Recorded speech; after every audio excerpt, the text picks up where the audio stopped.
ടിപ്സിൻ്റെ പുതിയ എപ്പിസോഡിലേക്ക് എല്ലാവർക്കും സ്വാഗതം. കാലിക്കറ്റ് യൂണിവേഴ്സിറ്റിയുടെ BA ഹിസ്റ്ററിയുടെ സെക്കൻഡ് സെമിസ്റ്ററിൻ്റെ ഒരു പേപ്പറാണ് ട്രെൻഡ്സ് ഇൻ ഇന്ത്യൻ ഹിസ്റ്റോറിയോഗ്രാഫി എന്നുള്ളത്. അതിൻ്റെ ഫസ്റ്റ് മൊഡ്യൂളാണ് നമ്മൾ നോക്കിക്കൊണ്ടിരിക്കുന്നത്. ഇനി നമുക്ക് നോക്കാനുള്ളത് ചരിതാസ് and കാവ്യാസ്. It is a new branch of historical writing emerged in 7th century. It was continuation of the earlier Idihasa Purana tradition. Historical biographies were prepared as a consequence to the small regional kingdoms and growth of power of regional kings and rulers.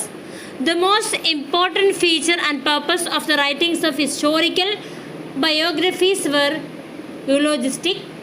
The important historical biographies of ancient India were the Harshacharita of Bana, Mushaka Vamsha Kavya of Adula.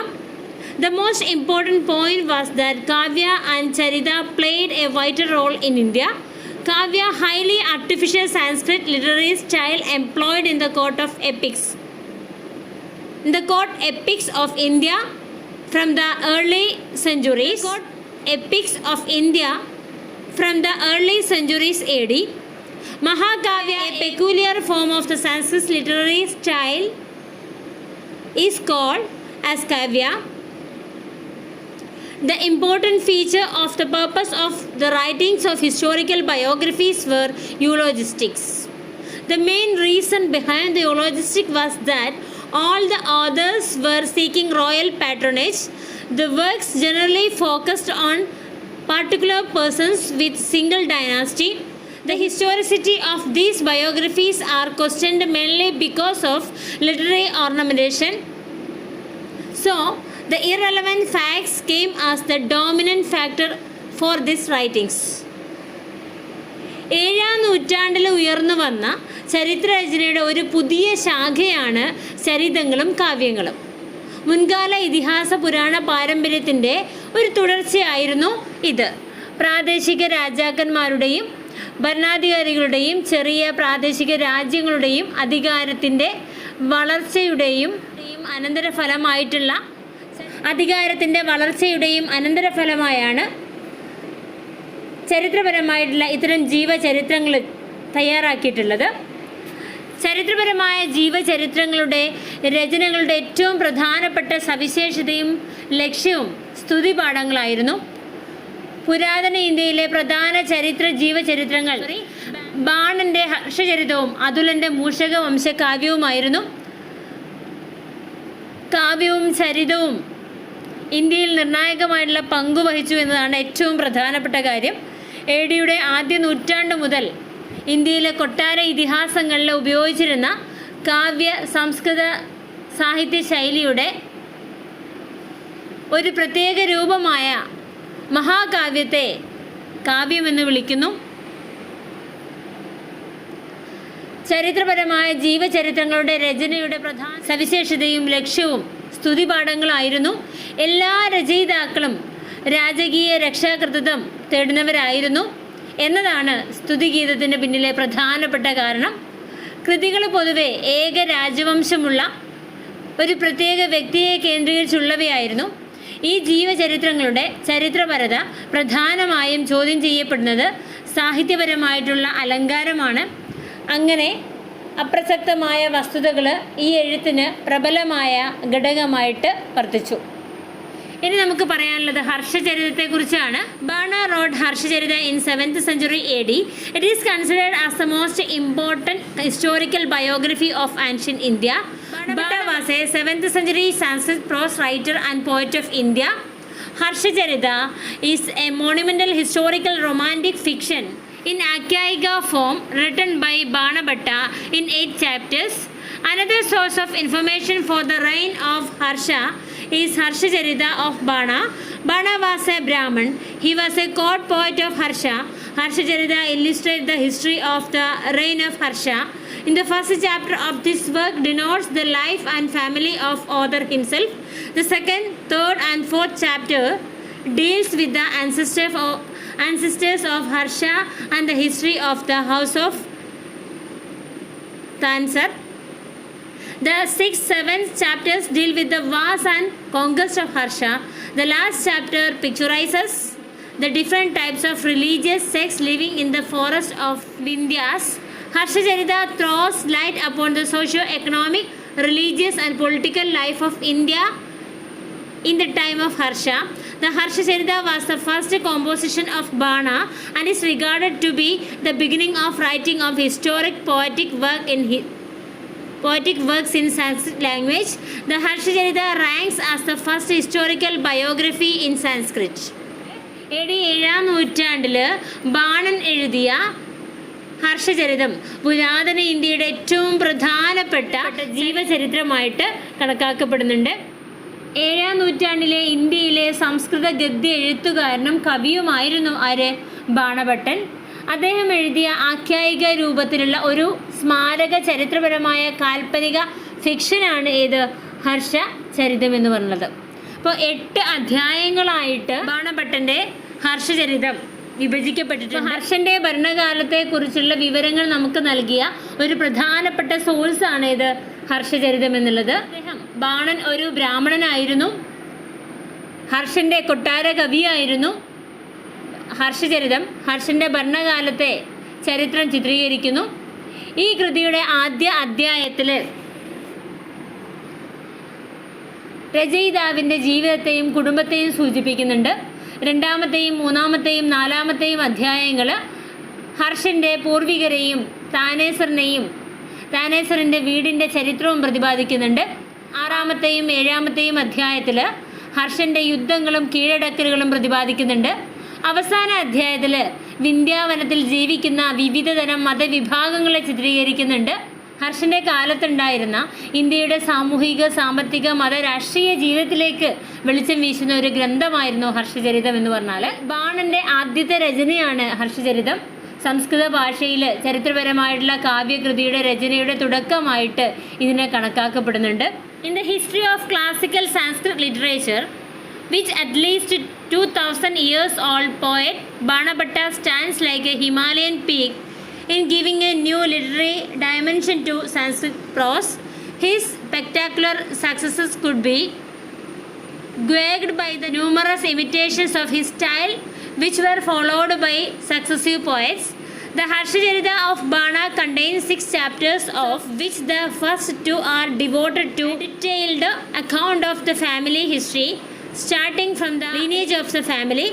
According to the text, Bana was born in a village called Pratigula on the banks of the river Shona in the region of Kanyagubja, almost at the close of the 6th century. 2000 വർഷമെങ്കിലും പഴക്കമുള്ള ശാസ്ത്രീയ സംസ്കൃത സാഹിത്യ ചരിത്രത്തിൽ സംസ്കൃത ഗദ്യത്തിനൊരു പുതിയ സാഹിത്യമാനം നൽകുന്നതിൽ കവിയായിട്ടുള്ള ബാണഭട്ട ഒരു ഹിമാലയൻ കൊടുമുടി പോലെ ഉയർന്നു നിൽക്കുന്നുണ്ട്.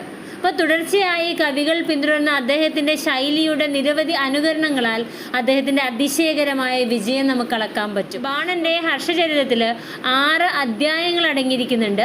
അതിൽ ആദ്യത്തെ 2 കുടുംബത്തിൻ്റെ വംശപരമ്പരയിൽ നിന്ന് ആരംഭിച്ച് കുടുംബചരിത്രത്തിൻ്റെ വിശദമായ വിവരണത്തിനായി നീക്കിവെച്ചിരിക്കുന്നു. അതായത് ഇതിലെ വാചകങ്ങൾ അനുസരിച്ച് 6-ാം നൂറ്റാണ്ടിൻ്റെ അവസാനത്തിൽ കന്യാകുബ്ജ പ്രദേശത്തെ ഷോണ നദിയുടെ തീരത്തുള്ള പ്രതികുല എന്ന ഗ്രാമത്തിലാണ് Bana ജനിച്ചിട്ടുള്ളത്. The village was a settlement of Brahmins celebrated for their scholarship and virtuous life. Bana lost his mother early in childhood and lost his father too when he was 14 years. This untimely demise of his father threw Bana into deep distress.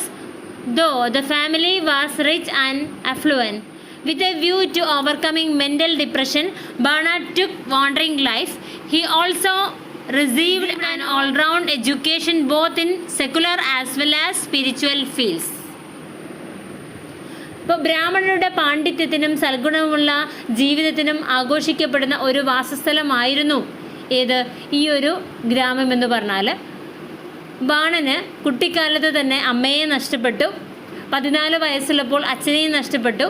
കുടുംബം സമ്പന്നമായിരുന്നെങ്കിലും പിതാവിൻ്റെ ഈ അകാല വിയോഗം അദ്ദേഹത്തെ കടുത്ത ദുരിതത്തിലേക്ക് തള്ളിവിട്ടു. മാനസിക വിഷാദം മറികടക്കാൻ അദ്ദേഹം അലഞ്ഞു തിരിയുന്ന ജീവിതം സ്വീകരിച്ചു. മതനിരപേക്ഷതയിലും ആത്മീയതയിലും അദ്ദേഹം സമഗ്രമായ വിദ്യാഭ്യാസം നേടി. മൂഷകവംശകാവ്യ written by Adula in 11th century. It is considered as the historical chronicle of Kerala. This deals with the dynastic history of the rulers of Kolattanadu, the northern part of Kolattanad. It also included the chronology of the kings of Mushaga dynasty from its founder Ramagatta to Sriganda. In this work, Adula had mixed up historical facts with legends. He was tried to relate the genealogical origin of his king Parashurama and the Yadavakula. Mushaka written in the Sanskrit language. Adula's Mushaka is semi-legendary accounts of the rulers of Erimala. Mushaka, a Sanskrit political work written by Adula, the court poet of Sriganda, the Mushaka king of Erimala. It describes the history of Mushaka kingdom from its foundation to the time of Sriganda.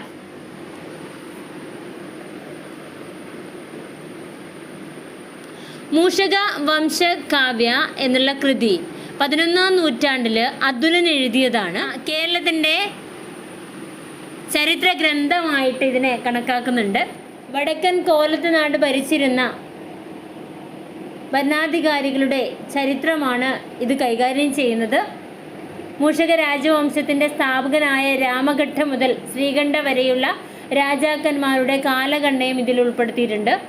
ഈ കൃതിയിൽ അതുല ചരിത്രപരമായിട്ടുള്ള വസ്തുതകളും ഐതിഹ്യങ്ങളുമായി കൂട്ടിക്കിഴക്കുന്നുണ്ട്.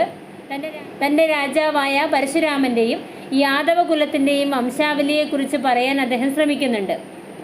സംസ്കൃത ഭാഷയിൽ എഴുതിയ മൂഷക വംശകാവ്യം ഏഴിമലയിലെ ഭരണാധികാരികളുടെ അർദ്ധ ഐതിഹാസിക വിവരണങ്ങളാണ് നൽകുന്നത്. ഏഴിമലയിലെ മൂഷക രാജാവായ ശ്രീകണ്ഠൻ്റെ കൊട്ടാരകവി അതുല എഴുതിയ സംസ്കൃത രാഷ്ട്രീയ കൃതിയാണ് മൂഷക വംശകാവ്യം. മൂഷക രാജ്യത്തിൻ്റെ സ്ഥാപനം മുതൽ ശ്രീകണ്ഠൻ്റെ കാലം വരെയുള്ള ചരിത്രം ഇതിൽ വിവരിക്കുന്നുണ്ട്. Mushaka Vamsha describes in details the chronology, genealogy, the history of the Mushaka kings. It also refers to the establishment of cities and temples, conduct of wars, suppression of revolts, marriage, alliance, rule of succession and the king's patronage, arts and letters and religion. The Kavya is important as the earliest survival of the independent of the dynastic and regional history in Sanskrit literature, produced almost a century before. The author of this work, Adula, may be regarded as the morning star of Kerala historiography. മൂഷകവംശം മൂഷക രാജാക്കന്മാരുടെ കാലഗണന, വംശശാസ്ത്രം, ചരിത്രം എന്നിവ വിശദമായിട്ട് വിവരിക്കുന്നുണ്ട്. നഗരങ്ങളുടെയും ക്ഷേത്രങ്ങളുടെയും സ്ഥാപനം, യുദ്ധങ്ങൾ, കലാപങ്ങൾ, അടിച്ചമർത്തൽ, വിവാഹ സഖ്യം, പിന്തുടർച്ചാവകാശം, കലകളുടെയും അക്ഷരങ്ങളുടെയും മതത്തിൻ്റെയും രാജാക്കന്മാരുടെയും രക്ഷാകർതൃത്വം എന്നിവയെക്കുറിച്ചെല്ലാം ഇതിൽ സൂചിപ്പിക്കുന്നുണ്ട്. ഏതാണ്ട് ഒരു നൂറ്റാണ്ട് മുമ്പ് സംസ്കൃത സാഹിത്യത്തിലെ രാജവംശത്തിൻ്റെയും പ്രാദേശിക ചരിത്രത്തിൻ്റെയും സ്വതന്ത്രമായ ആദ്യകാല അതിജീവനം എന്ന നിലയിൽ ഈ കാവ്യം പ്രധാനമാണ്. ഈ കൃതിയുടെ രചയിതാവ് അതുലനെ നമുക്ക് കേരള ചരിത്രരചനയിലെ പ്രഭാത നക്ഷത്രമായിട്ട് കണക്കാക്കാം. ഇനി നമുക്ക് രാജതരംഗിണിയെക്കുറിച്ച് നോക്കാം. Ancient India produced several historical biographies and genealogies. It is the dynastic history or the dynastic chronicle produced in Kashmir by Kalhana in 12th century AD. It is the chronicle on the kings of Kashmir. It is considered as first historical work produced in India. Kalhana was the son of Kalpaga, who was the minister of King Harsha in Kashmir. The writing of Rajatarangani was completed by him around 1148 AD. The text Rajatarangani consists of 8 books and 8,000 verses. Ariel Staines translated it into English language. The work is divided into 3 parts. The first part includes the first 3 books, generally based on tradition. It describes the legendary kings. Second part includes the next 3 books covering the Karkota Karkota and Utpala dynasties based upon the existing chronicles. The third part consists of the last two books deals with contemporary Lohara dynasty, which were written on the basis of eyewitness account, personal knowledge and prosaics of earlier kings, etc. പുരാതന India നിരവധി ജീവചരിത്രങ്ങളും വംശാവലികളും നിർമ്മിച്ചു. ഇത് 12-ാം നൂറ്റാണ്ടിൽ കൽഹണൻ കാശ്മീരിൽ നിർമ്മിച്ച രാജവംശത്തിൻ്റെ ചരിത്രം അല്ലെങ്കിൽ രാജവംശത്തിൻ്റെ ചരിതമാണ്. AD 12-ാം നൂറ്റാണ്ടിൽ കൽഹണൻ കാശ്മീരിൽ നിർമ്മിച്ച രാജവംശത്തിൻ്റെ ചരിതമാണ്. കാശ്മീരിലെ രാജാക്കന്മാരെ കുറിച്ചുള്ള ചരിത്രരേഖയാണിത്. ഇന്ത്യയിൽ നിർമ്മിച്ച ആദ്യത്തെ ചരിത്രകൃതിയായിട്ട് ഇതിനെ കണക്കാക്കപ്പെടുന്നു. കാശ്മീരിൽ ഹർഷരാജാവിൻ്റെ മന്ത്രിയായിരുന്ന കൽപ്പകയുടെ മകനായിരുന്നു കൽഹണൻ. AD 1148 രാജതരംഗിണിയുടെ രചന പൂർത്തീകരിച്ചു. രാജതരംഗിണിയിൽ 8 പുസ്തകങ്ങളും 8000 ശ്ലോകങ്ങളും അടങ്ങിയിരിക്കുന്നു. അരുവൽ സ്റ്റെയിൻ ഇത് ഇംഗ്ലീഷിലേക്ക് വിവർത്തനം ചെയ്തു. 3 ഭാഗങ്ങളായി തിരിച്ചിരിക്കുന്നു. ഇതിൻ്റെ ആദ്യത്തെ ഭാഗത്തിൽ പാരമ്പര്യത്തെ അടിസ്ഥാനമാക്കിയുള്ള ആദ്യത്തെ 3 പുസ്തകങ്ങൾ അടങ്ങിയിരിക്കുന്നു. ഇത് ഐതിഹാസിക രാജാക്കന്മാരെ കുറിച്ച് വിവരിക്കുന്നു. രണ്ടാം ഭാഗത്തിൽ നിലവിലുള്ള വൃത്താന്തങ്ങളെ അടിസ്ഥാനമാക്കിയുള്ള കാർക്കോട്ട ഉത്പല രാജവംശങ്ങളെ ഉൾക്കൊള്ളുന്ന അടുത്ത 3 പുസ്തകങ്ങൾ ഉൾപ്പെടുന്നു. ദൃക്സാക്ഷികളുടെ വിവരണം, മുൻ രാജാക്കന്മാരുടെ അറിവ്, പ്രശസ്തി മുതലായവയുടെ അടിസ്ഥാനത്തിൽ രചിക്കപ്പെട്ട സമകാലിക ലോഹര രാജവംശത്തെക്കുറിച്ചുള്ള അവസാന 2 പുസ്തകങ്ങളാണ് 3-ാം ഭാഗം ഉൾക്കൊള്ളുന്നത്.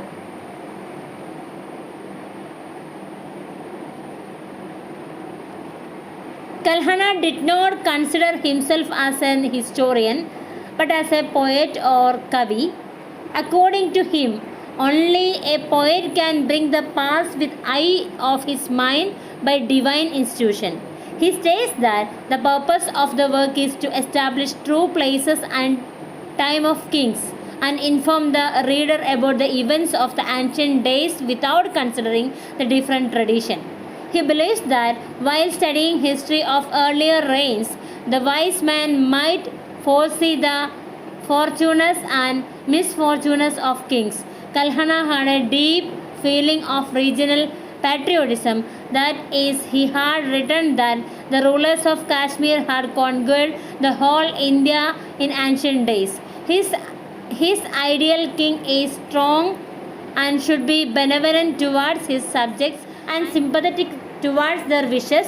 He also wants the bureaucracy should not get more influence in government. He was against petty feudal chiefs as they had brought political anarchy in the kingdom. കൽഹണ് സ്വയം ഒരു ചരിത്രകാരനായിട്ടല്ല കവിയായിട്ടാണ് അദ്ദേഹം കണക്കാക്കിയിട്ടുണ്ടായിരുന്നത്. അദ്ദേഹത്തിൻ്റെ അഭിപ്രായത്തിൽ ഒരു കവിക്ക് മാത്രമേ ദൈവിക സ്ഥാപനത്തിലൂടെ ഭൂതകാലത്തെ മനസ്സിൻ്റെ കണ്ണുകൊണ്ട് കൊണ്ടുവരാൻ സാധിക്കൂ എന്ന് അദ്ദേഹം പറഞ്ഞു. രാജാക്കന്മാരുടെ യഥാർത്ഥ സ്ഥലങ്ങളും സമയവും സ്ഥാപിക്കുകയും വ്യത്യസ്ത പാരമ്പര്യങ്ങൾ കണക്കിലെടുക്കാതെ പുരാതന കാലത്തെ സംഭവങ്ങളെക്കുറിച്ച് വായനക്കാരനെ അറിയിക്കുകയുമാണ് കൃതിയുടെ ഉദ്ദേശമെന്ന് അദ്ദേഹം പറയുന്നുണ്ട്. മുൻ ഭരണകാലത്തെ ചരിത്രം പഠിക്കുമ്പോൾ ജ്ഞാനിയായ മനുഷ്യൻ രാജാക്കന്മാരുടെ ഭാഗ്യവും നിർഭാഗ്യവും മുൻകൂട്ടി കണ്ടേക്കുമെന്ന് അദ്ദേഹം വിശ്വസിക്കുന്നു. കൽഹണിന് പ്രാദേശിക ദേശസ്നേഹത്തിൻ്റെ ആഴമായ വികാരമുണ്ടായിരുന്നു. അതായത് പുരാതന കാലത്തെ കാശ്മീരിലെ ഭരണാധികാരികളെ ഇന്ത്യ മുഴുവൻ കീഴടക്കിയിരുന്നുവെന്ന് അദ്ദേഹം എഴുതിയിരുന്നു. അവൻ്റെ ആദർശ രാജാവ് ശക്തനും തൻ്റെ പ്രജകളോട് ദയുള്ളവനും അവരുടെ ആഗ്രഹങ്ങളോട് അനുകമ്പയുള്ളവനുമായിരിക്കണം. ബ്യൂറോക്രസിക്ക് ഭരണത്തിൽ കൂടുതൽ സ്വാധീനം ഉണ്ടാകരുതെന്നും അദ്ദേഹം ആഗ്രഹിക്കുന്നു. ചെറുകിട ഫ്യൂഡൽ ഭരണകർത്താക്കൾ രാജ്യത്തിൽ രാഷ്ട്രീയ അരാജകത്വം കൊണ്ടുവന്നതുകൊണ്ട് അദ്ദേഹം അവർക്ക് എതിരായിരുന്നു. These works, Kalhana gives details of the career and achievements of 8 kings of Kashmir in chronological order. He also explains about the foundation of Kashmir by Prajapati Kashyapa, who had raised it from the Great Lake. He mentions that in the year 653 of Kali Yuga, the first king Kashmir came into power, Rajatarangani. Kalhana also gives the minute details of the contemporary ruler Jayasimha. He believed in the theory of karma. He states that good kings arise through the merits of the people and the oppressive kings inevitably suffer the same.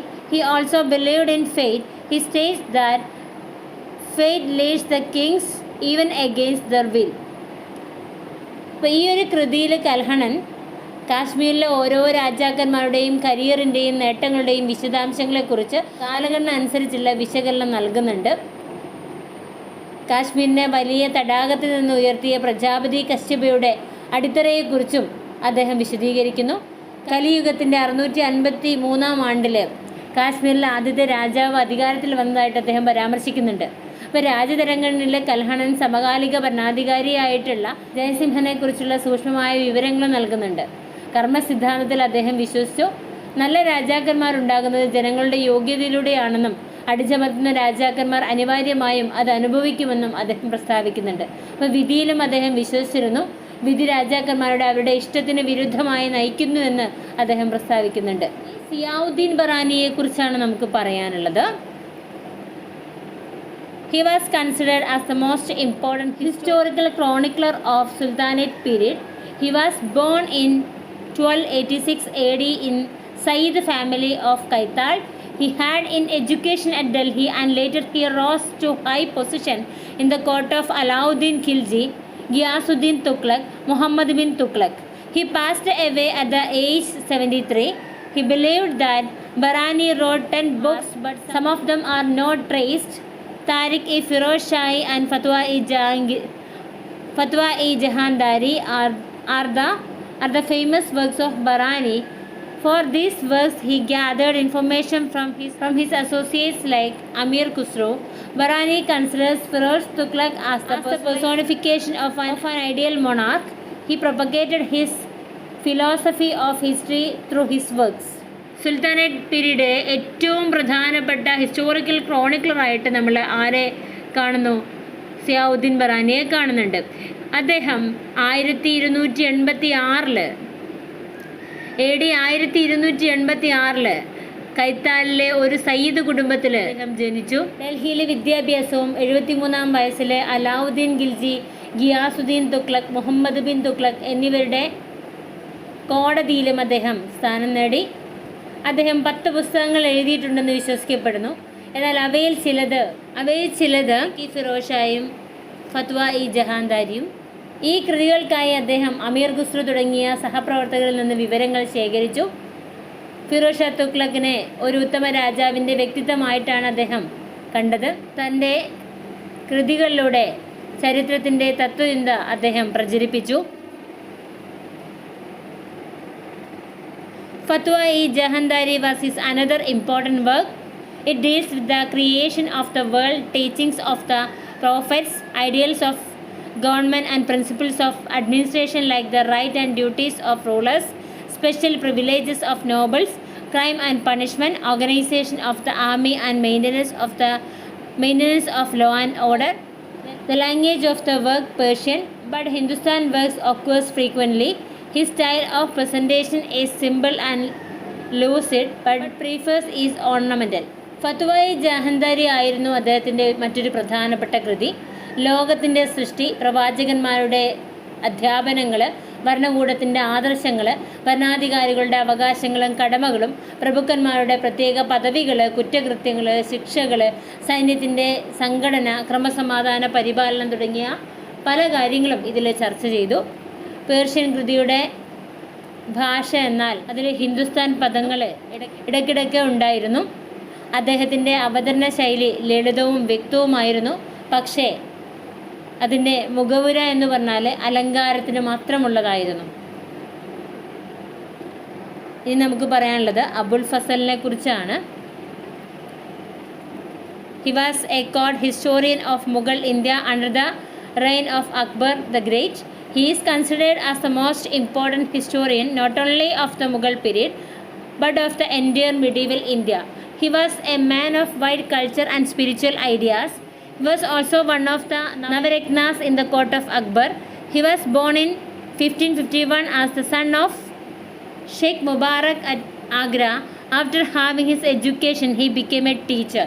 He wrote Akbarnama. It includes official records, eyewitness accounts, interviews with the officials, nobles and provincial rulers. Akbarnama has 3 parts.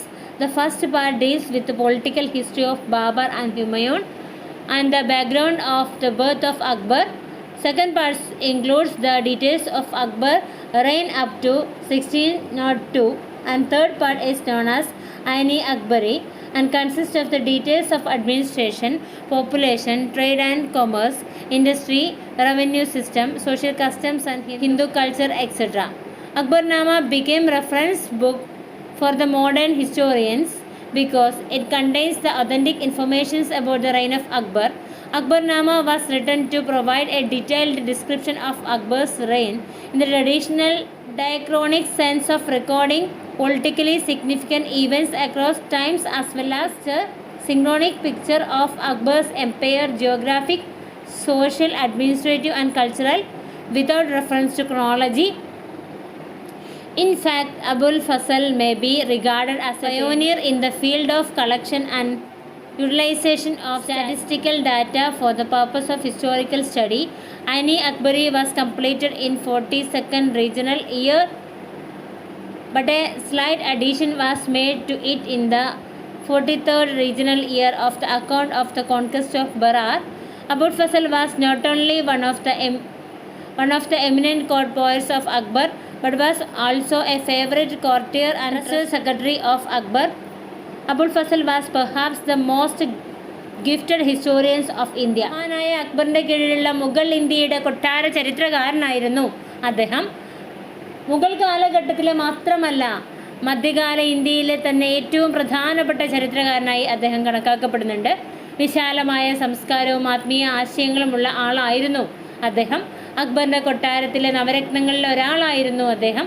1551 ആഗ്രയിൽ ഷെയ്ഖ് മുബാറക്കിൻ്റെ മകനായി ജനിച്ച അദ്ദേഹം വിദ്യാഭ്യാസത്തിന് ശേഷം അധ്യാപകനായി. അദ്ദേഹം അക്ബർനാമ എഴുതി. ഔദ്യോഗിക രേഖകൾ, ദൃക്സാക്ഷി വിവരണങ്ങൾ, ഉദ്യോഗസ്ഥർ, പ്രഭുക്കന്മാർ, പ്രവിശ്യ ഭരണാധികാരികൾ എന്നിവരുമായിട്ടുള്ള അഭിമുഖങ്ങൾ എന്നിവ ഇതിൽ ഉൾപ്പെടുന്നുണ്ട്. അക്ബർനാമയ്ക്ക് 3 ഭാഗങ്ങളുണ്ട്. അതിൻ്റെ ആദ്യത്തെ ഭാഗം ബാബറിൻ്റെയും ഹുമയൂണിൻ്റെയും രാഷ്ട്രീയ ചരിത്രവും അക്ബറിൻ്റെ ജനന പശ്ചാത്തലവും കൈകാര്യം ചെയ്യുന്നു. രണ്ടാമത്തെ ഭാഗങ്ങളിൽ 1602 വരെയുള്ള അക്ബർ ഭരണത്തിൻ്റെ വിശദാംശങ്ങൾ ഉൾപ്പെടുന്നു. എന്നറിയപ്പെടുന്ന 3-ാം ഭാഗം അയനി അക്ബരി എന്ന പേരിൽ അറിയപ്പെടുന്നു. ഇതിൽ ഭരണം, ജനസംഖ്യ, വ്യാപാരം, വാണിജ്യം, വ്യവസായം, വരുമാന സംവിധാനം, ആചാരങ്ങൾ എന്നിവയുടെ വിശദാംശങ്ങൾ ഉൾപ്പെടുന്നു. ഹിന്ദു സംസ്കാരവും ഇതിൽ ഉൾപ്പെടുന്നുണ്ട്. അക്ബർനാമ ആധുനിക ചരിത്രകാരന്മാർക്ക് ഒരു റഫറൻസ് ഗ്രന്ഥമായി മാറിയത് അക്ബറിൻ്റെ ഭരണകാലത്തെക്കുറിച്ചുള്ള ആധികാരിക വിവരങ്ങൾ അതിൽ അടങ്ങിയിരിക്കുന്നത് കൊണ്ടാണ്. അക്ബറിൻ്റെ ഭരണകാലത്തെക്കുറിച്ചുള്ള വിശദമായ വിവരണം കാലക്രമത്തിൽ രാഷ്ട്രീയമായി പ്രാധാന്യമുള്ള സംഭവങ്ങൾ രേഖപ്പെടുത്തുന്നതിനൊപ്പം കാലഗണനയെ പരാമർശിക്കാതെ അക്ബറിൻ്റെ സാമ്രാജ്യത്തിൻ്റെ ഭൂമിശാസ്ത്രപരവും സാമൂഹികപരവും സാംസ്കാരികവുമായിട്ടുള്ള സമന്വയ ചരിത്രങ്ങളും രേഖപ്പെടുത്തിയതായിരുന്നു അക്ബർനാമ. യഥാർത്ഥത്തിൽ അബുൽ ഫസലിൻ്റെ ചരിത്ര പഠനത്തിൽ സ്ഥിതിവിവരക്കണക്കുകളുടെ ശേഖരണത്തിനും വിനിയോഗത്തിനും ഒരു പയനിയറായിട്ട് കണക്കാക്കുന്നുണ്ട്. അയനി അക്ബരി 42-ാം ഭരണവർഷത്തിൽ പൂർത്തിയാക്കി. എന്നാൽ 43-ാം ഭരണവർഷത്തിൽ ഏറ്റവും പ്രതിഭാധനനായിട്ടുള്ള ഒരു ചരിത്രകാരനായിരുന്നു. ഇനി നമുക്ക് പറയാനുള്ളത് മുഹമ്മദ് ഖാസിം ഫെരിഷ്തയെക്കുറിച്ചാണ്. Muhammad Ferishta was considered as the important pillar in historiography of Mughal period. He was hailed from Deccan. Tariq-e-Ferishta by Muhammad Qasim Ferishta. In this work, he narrated the events without making any didactic statements and showing favor to anybody.